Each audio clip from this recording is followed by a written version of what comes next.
This story comes from Western Canada. It is called The Night Walker. It was written by Richard Thompson, and the illustrations were all done by Martin Springett.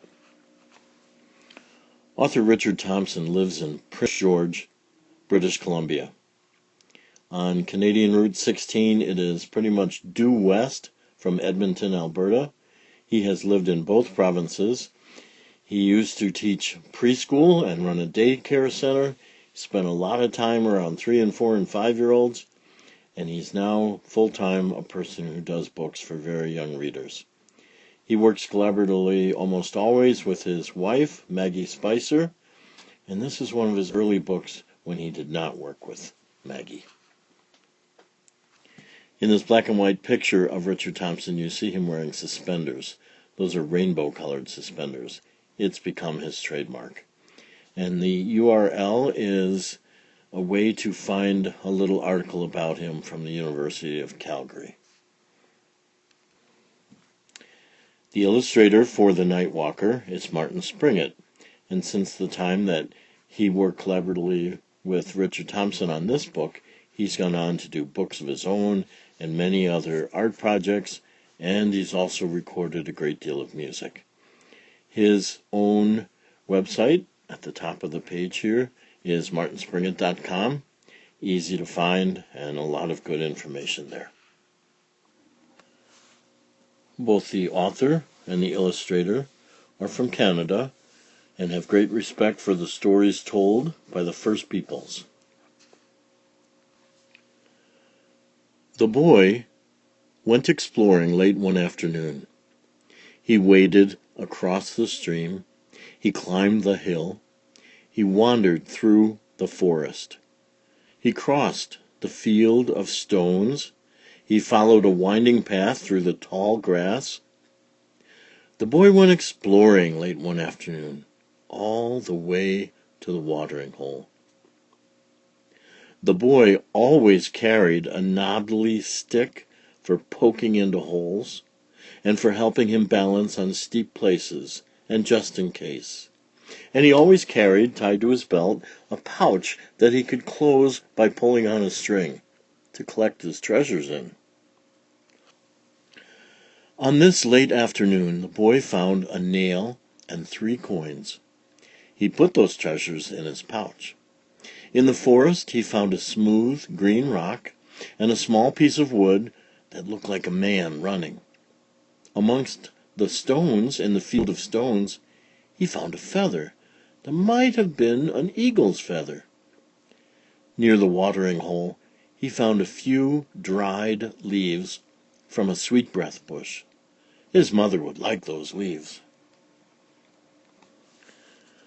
The boy was so intent on looking for treasures to put in his pouch that he didn't notice the sun going down.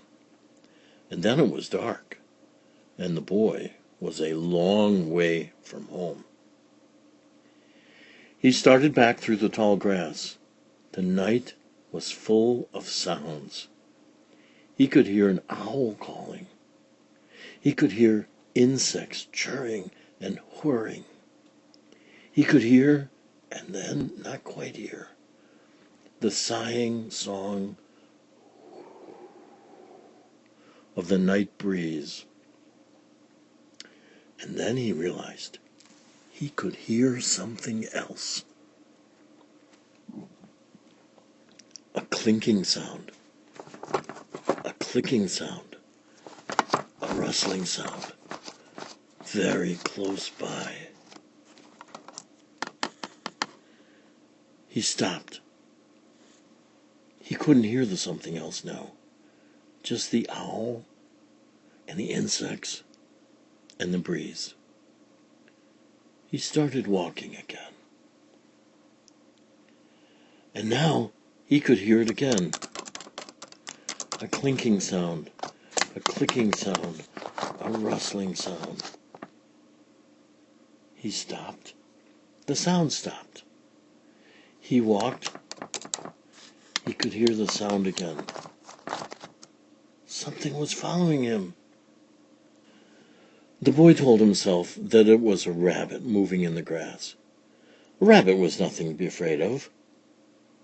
But maybe it was something bigger.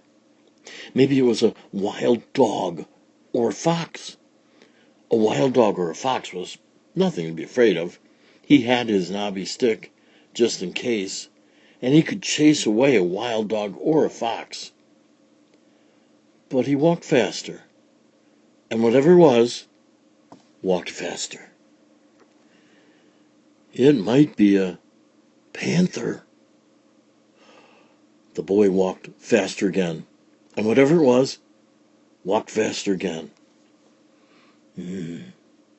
Or it might be a bear. Or it might be one of those creatures in the stories that told you to never go out in the night alone. A night walker. A night walker had long, sharp claws, and the boy could hear them clicking against the stones on the path. A night walker carried a sack, and the boy could hear the rustling sound of the boy catching sack dragging along the ground.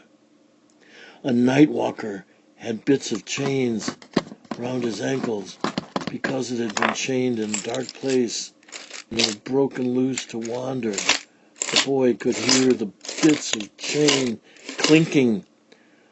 A knobbly stick would not scare a night walker. The boy started to run, and he could hear the night walker running right behind him. He ran faster, and he could hear the night walker clinking and clanking and rustling faster behind him. He could hear the night walker's loud breathing. Any moment now, long, sharp claws would reach out of the dark and grab him. All of a sudden, the boy was tumbling and tumbling. He had tripped on a stone or a root. His heart clenched as he waited for the night walker to pounce.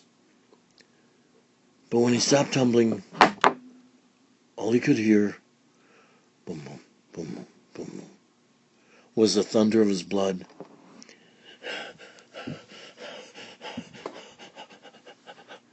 And the tornado of his breathing.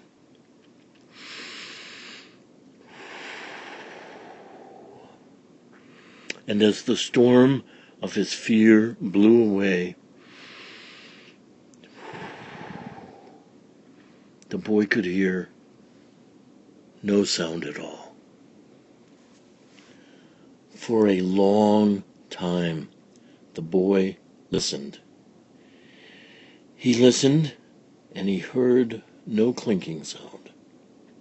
He listened, and he heard no clicking sound. He listened, and he heard no rustling sound. But eventually, ooh, ooh, he heard an owl call. He heard insects chirring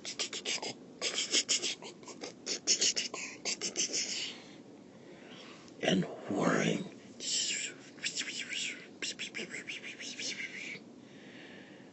And maybe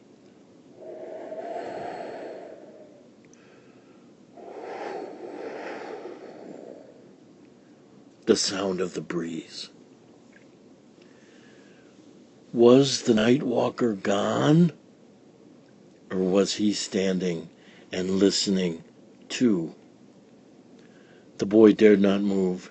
He sat very still and listened.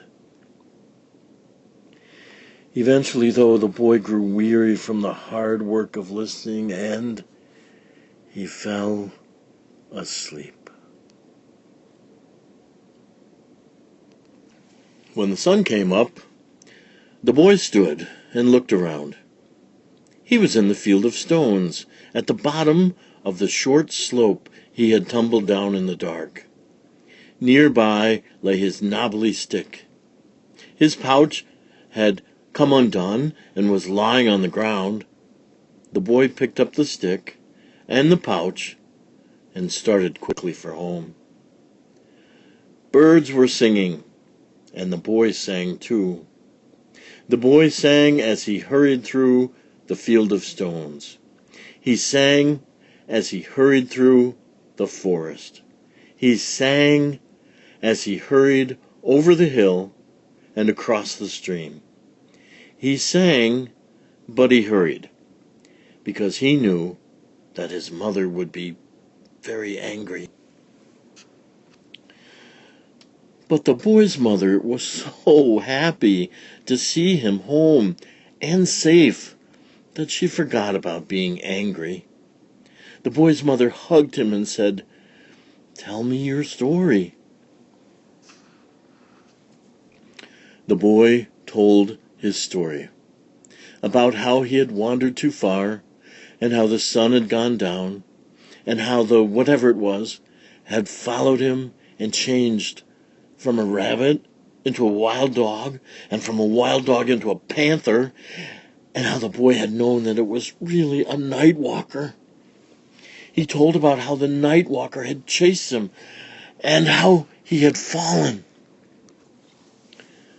When the story was finished, the boy showed his mother the treasures he had found. A nail and 3 coins. They made a soft clinking sound as they tumbled from his hand. A smooth green rock and a piece of wood that looks like a man running. He laid them down.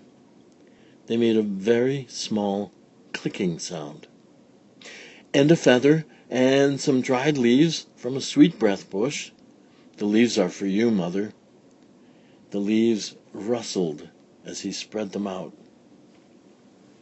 His mother smiled. "You know, my boy," she said, "sometimes the monster you hear behind you in the dark is only the clink and click and rustle of the things you have collected during the day. Or it might be the night walker," said the boy. "True," said his mother. "It might be the night walker." The end.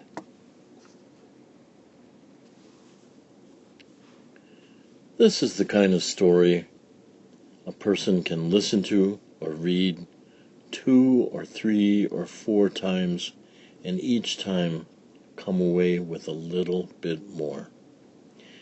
It was a story put together by 2 artists, the writer Richard Thompson and the artist Martin Springett, and the story is The Night Walker.